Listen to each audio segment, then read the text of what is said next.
สบายดีตอนสวยสบายดีทุกคนสบายดีพี่น้องย้ายพามาหล่อเที่ยวบุญเด้อมื้อนี้เด้อบุญอุโบสถสาธุน้ำกันเด้อบุญอุโบสถที่บ้านนาคำบัดสีทองพี่น้องมาเบิ่งเขาขายข้าวจี่เนาะอันนี้เป็นแจกโรงทานเด้อยายจะพามาหรอกูมาเอาโรงทานได้ดิจะตายมาเดินเมื่อกี้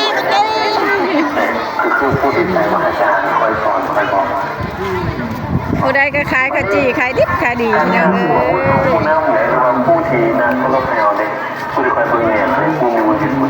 วัดสีทองบ้านนาคำอาบุญน้ำกันเด้อที่เขาแจกก็ได้หลายด้านนั่นเป็นด้านโคศกเนาะพระเจ้าเห็ดโคศกที่อ่านทางนั้นก็มีคนก็ได้ทำบุญหลาย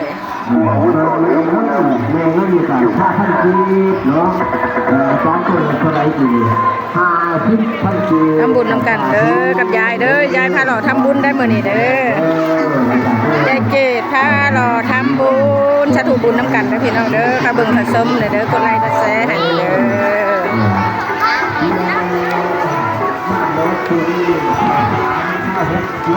อยายอยากกินกาแฟนมยาย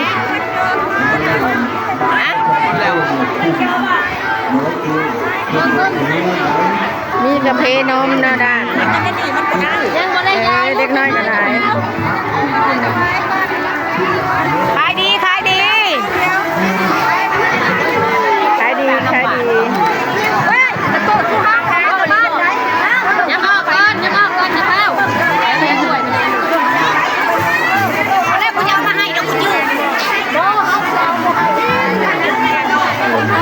ลงทานบ่หลายพี่น้องลงทานบ่หลาย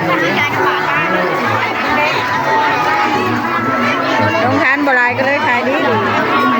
เบ้านำดีขายดีแท้ลงทานบ่หลายก็เลยขายดีขายดีแท้ขายดีตัวนี้มาพี่มาพี่อย่าบอกกัน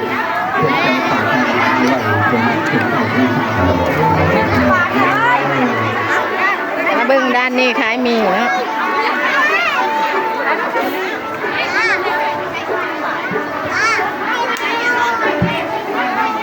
ทางนี้ขายเบิร์ดเลยขายมีเบิร์ดเลยนะทางนี้นะเบิร์ดเลยบ่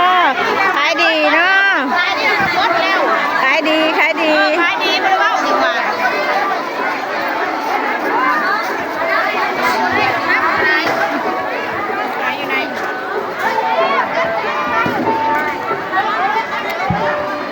เดี๋ยวยายจะพาขึ้นหัวแจกเด้อพี่น้องเด้อพาขึ้นหัวแจกกันเด้อเบิ่งคนเด้อคนหน่อยหรือคนหลายแต่ยายบ่เห็นอย่างดอกยายสอนเฮ็ดยายจะพาไปถ่ายเฮ็ดกันเด้อเฮ็ดอยู่กลางบ้านอยู่กลางวัดเฮ็ดงามอยู่กลางวัดพี่น้องเอ้ย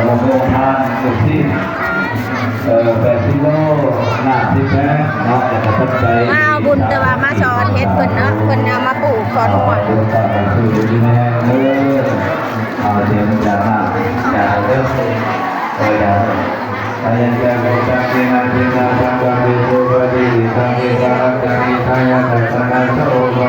เงินก็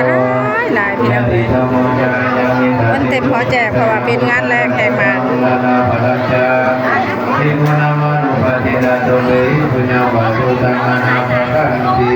งานแรกงานแรกแห่งมาคนหลายเอาไปเป็นเคสในจังหวัดเยาวราชเคสกันเยาวราชเคสนี่มาเบิ่งข่าวกันเด้อทั้งนี้ก็ผ้าขาวแดงผ้าแกงเหือพี่น้องผ้าขาวขาด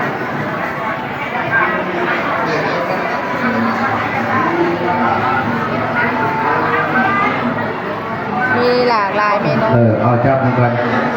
มี หลากหลายเมนูสาธุบุญนำกัน สาธุสาธุอนุโมทามิเอาได้แล้วไปเลยอยู่ดีไม่แห้งตอนนั้นสู้มา